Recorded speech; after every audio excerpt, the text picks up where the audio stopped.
คันไผเสือพระพุทธเจ้านะเอาพระรัตนตรัยเป็นที่พึ่งนะบ่เอาสิ่งอื่นไว้เป็นที่พึ่งนะไม่ต้องไปเอาอย่างเลยขนาด เอาอย่างเดียวเนาะขนาด พระรัตนตรัยอย่างเดียว โดย เอา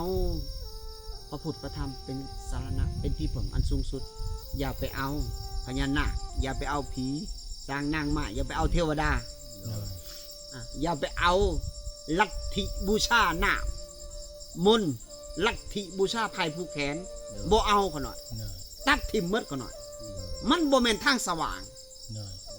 มันเป็นทางมืดทางบอดทางเวียนว่ายตายเกิดจะสิเอาไปเห็นหยังอ่ะ เป็นทางตันเนาะ ทางตันเมดขนาดเฮ็ดไอ้เจ้าเวียนว่ายตายเกิดอยู่นี่ทนทุกข์ทรมานบ่ฮู้จักภพจักชาติถ้าจะเอาพระรัตนตรัยเป็นที่พึ่งเด้เกิดมาเห็นแล้วความทุกข์เขาก็ปล่อยความทุกข์นั้นไปเขาก็มีความสุขบอกเขาหน่อยเขาออกจากสิ่งนี้ได้เขาหน่อยนี่คือความจริงได้เขาหน่อยย้อนยังเขาออกจากความทุกข์บ่ได้ย้อนเขาไม่ยอมปล่อย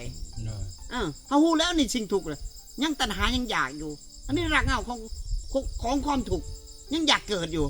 ภาวนาเพื่อยังเพื่ออยากเกิดเพื่ออยากสร้างบารมีเพื่ออยากเป็นใหญ่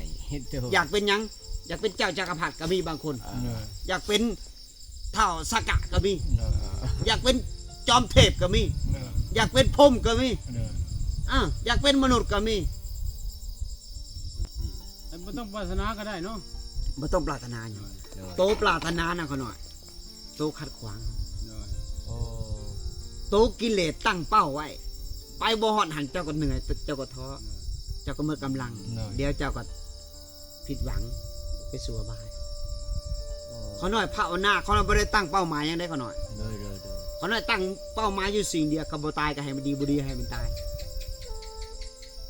ปฏิบัติธรรมบูชา